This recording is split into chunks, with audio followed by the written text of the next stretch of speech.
آپ تفریح، یہ میری ایسی باتیں ہیں جو ایک ڈرائنگ ماسٹر سمجھ لیں وہ کرتا ہے کہ اس کے ساتھ کوئی تعلق پیدا کرنا چاہیے. کچھ وقت نکال کے، جو میں بار بار کہتا ہوں، آپ اس کا تجربہ کر کے دیکھیں اور میرے کہنے پہ تجربہ کر کے دیکھیں کہ کسی بھی زبان میں نا اپنے اللہ کے ساتھ کچھ گفتگو شروع کریں. تو جس طرح آج کل وہ چھوٹے نہیں بنے ہوئے کان کو لگانے والے ٹیلی فون، موبائل ٹیلی فون جسے کہتے ہیں، سیل فون، تو چند دنوں کے بعد آپ کو ایک میسج آنے لگ جاتا ہے جو واضح تو نہیں ہوتا، ایسے تو نہیں ہوتا جیسے آپ ٹیلی فون سے، لیکن آپ کا دل اور آپ کی ذات اور آپ کا ضمیر جو ہے اس کے ساتھ وابستہ ہو جاتا ہے. پھر آہستہ آہستہ زیادہ ٹائم دینے سے، زیادہ وقت اس پر صرف کرنے سے، کہ میں کچھ وقت نکال کے اپنا حال چھوڑ کے وائی کرتے ہوئے یا قلم چھوڑ کے لکھتے ہوئے، دفتر، چونکہ ہم نے دفتری زندگی گزاری ہے تو دفتر کے اندر اپنے کام کے اوقات میں اگر آپ کا کمرہ الگ ہے تو ضرور اپنی ٹیبل چھوڑ کر سامنے والے صوفے پر جو مہمانوں کے لیے رکھا ہوتا ہے وہاں جا کر بیٹھیں اور اپنے جوتے اتار دیں اور پاؤں آرام سے قالین پہ رکھ لیں، اور پھر آپ کہیں کہ میں خاص نیت کے ساتھ آپ سے وابستہ ہونے کے لیے یہاں آ کر بیٹھا ہوں. مجھے یہ پتہ نہیں ہے کہ وابستگی کس طرح سے ہوتی ہے، مجھے یہ بھی پتہ نہیں ہے کہ آپ کو کس طرح سے پکارا جاتا ہے. میں صرف یہ بوجھ آپ پر ڈالنے کے لیے آیا ہوں کہ جس طرح جانور کو اعتماد ہوتا ہے اپنے مالک کے اوپر، اس طرح میں عین اسی جانور کی حیثیت میں اپنا بوجھ آپ پر ڈالنے کے لیے یہاں بیٹھا ہوں. اور مجھے سارے طریقے نہیں آتے ہیں جو طریقے بزرگوں کو معلوم تھے. تو آپ کے اندر سے اور اس ماحول کے اندر سے اور اس مقام کے اندر سے اور جو جگہ چھوڑ کے کام کرنے والی آپ اور جگہ پر آ کر بیٹھے ہیں، اس جگہ کے حوالے سے، اس جگہ کی تقدیس سے یقیناً آپ جو ہیں ان لائن، جس طرح آپ نے گاڑیاں دیکھی کبھی شنٹ کرتے ہوئے انجن وہ لاتے ہیں تو کھڑک کر کے گاڑی کے ساتھ کپل ہو جاتی ہے، تو اور اگلی گاڑی کو بھی نہیں پتہ چلتا، کپل ہو جانے والی کو بھی نہیں پتہ چلتا، لیکن کپل ہو جاتی ہے. تو یہ مشاہدہ آپ ضرور کریں کہ کس طرح سے آدمی اللہ کے ساتھ کپل ہو جاتا ہے اور پھر سارا بوجھ اس پر ڈال کر، ساری ذمہ داری اس کے حوالے کر کے یہ چلتا رہتا ہے. بات تو ہمارے اب بات شاید لمبی ہو جائے، لیکن ایک جمعہ پڑھنے جا رہا تھا میں، تو وہاں ایک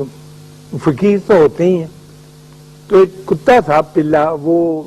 ریڑے کی زد میں آ گیا تو گھبرا گیا بیچارہ اور بہت زیادہ چوٹ آ گئی اس کو. تو چونکہ گھبرا گیا اور گھوما تو ادھر سے ایک جیپ آئی، وہ جیپ اس کو لگی تو بالکل مرنے کے قریب ہو گیا. تو اسکول کے 2 بچے یونیفارم میں، ہم تو جا رہے، وہ اس کے پاس بیٹھ کے، میں بھی کھڑا ہو گیا، کچھ اور لوگ بھی کھڑے ہو گئے، حالانکہ جمعے کا وقت ہو رہا تھا. تو ان بچوں نے اٹھا کر اسے گھاس پر رکھ دیا اور اس کی طرف دیکھنے لگے، اور ایک بچے نے اس کو جب تھپتھپایا تو اس نے آنکھیں بند کر لی ہمیشہ کے لیے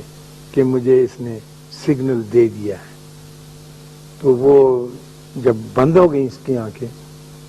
تو وہاں ایک فقیر تھا،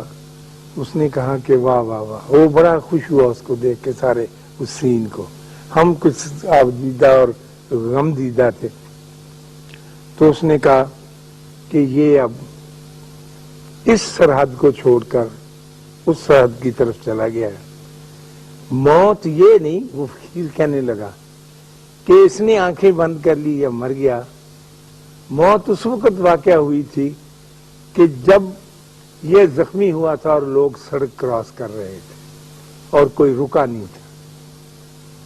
پھر اس نے سندھی کا ایک دوڑا پڑا جو میں سمجھ نہیں سکا وہ کیا مطلب تھا اس کا، اور آگے چلا گیا. وہ کچھ پیسے مانگنے والا نہیں تھا، پتہ نہیں کیوں وہاں آیا. تو وہ سپردگی جو اس بچے نے بڑی دل کی گہرائی سے اس پلے کو عطا کی، ویسی ہی سپردگی ہم جیسے پلوں کو خدا کی طرف سے بڑی محبت اور بڑی شفقت اور بڑے رحم اور بڑے کرم کے ساتھ ادا ہوتی ہے۔ یہ ہے کہ ریسیو کیسے کرتا ہے۔ کچھ جاندار تو اتنے ہمت والے ہوتے ہیں کہ وہ اس رحمت اور شفقت کو اور اس ٹچ کو حاصل کرنے کے لیے جان تک دے دیتے ہیں۔ آپ نے بے شمار ایسے قصے پڑھے ہوں گے بزرگان دین کے، ان لوگوں کے۔ تو میں یہ عرض کر رہا تھا کہ میرا چھوٹا منہ ہے، بڑی بات ہے، اور لیکن ان تجربات میں سے گزرتے ہوئے میں نے یہ ضرور محسوس کیا ہے کہ اللہ کی طرف رجوع کیا جائے اور اپنا سارا سامان اٹھا کے اندر کا جتنا بھی ہے اس کی روشنی میں رکھ دیا جائے، اور جب وہ پورے کا پورا اس کی روشنی سے پورے کا پورا لتھڑ جائے تو پھر کوئی خطرہ، کوئی خوف رہتا نہیں، اس میں کوئی شک نہیں۔ ہم عبادت گزار لوگ ہیں، ہم اپنے فرائض بھی ادا کرتے ہیں، لیکن اللہ کے ساتھ رابطہ قائم کرنے کے لیے وہ دعا جو ہم اتحیات پڑھنے کے بعد جلدی سے ایک پاؤں میں جوتی ڈالی ہوئی ہوتی ہے، دوسرا آ رہا ہوتا ہے، تو ربنا آتنا فی الدنیا حسنۃ وفی الآخرۃ حسنۃ وقنا عذاب النار، یہ تو پھر دعا نہیں ہے۔ یہ تو ٹھیک ہے، جو بتا دیا گیا ہے وہ بتا دیا گیا ہے، ٹھیک، لیکن کسی تعلق کے ساتھ پیدا ہوتا ہے۔ جب تک تعلق نہیں پیدا ہوگا، آپ نے اکثر سنا ہوگا کہ جب تک بابے کے ساتھ، مرشد کے ساتھ تعلق نہ پیدا ہو، اس وقت تک وہ چیز نہیں عطا ہوتی۔ علم کاغذی جیسا میرے پاس ہے، کتابی علم ہے، وہ تو مل جائے گا، لیکن وہ روح جو ٹریول کرتی ہے، جو سفر کر کے آتی ہے، وہ داخل نہیں ہوتی۔ تو میں یہ عرض کر رہا تھا آج کے واقعے سے کہ اس میری بلی جس کا نام کمبر ہے، اس نے مجھے آج صبح سے بہت متاثر کیا ہوا ہے، اور میں بار بار قدم قدم پر یہ سوچتا ہوں کہ کیا میں اس جیسا نہیں ہو سکتا۔ اور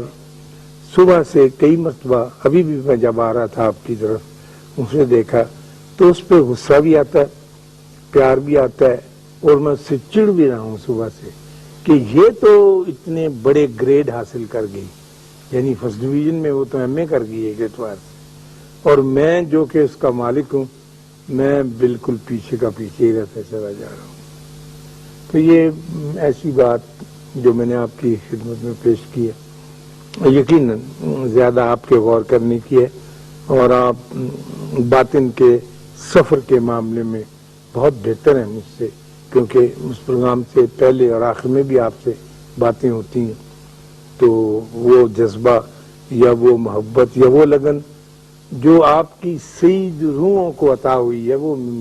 مجھے نہیں مل سکی، لیکن میں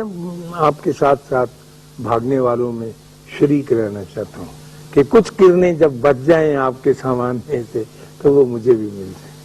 اللہ آپ کو آسانیاں عطا فرمائے اور آسانیاں تقسیم کرنے کا شرف عطا فرمائے۔ اللہ حافظ۔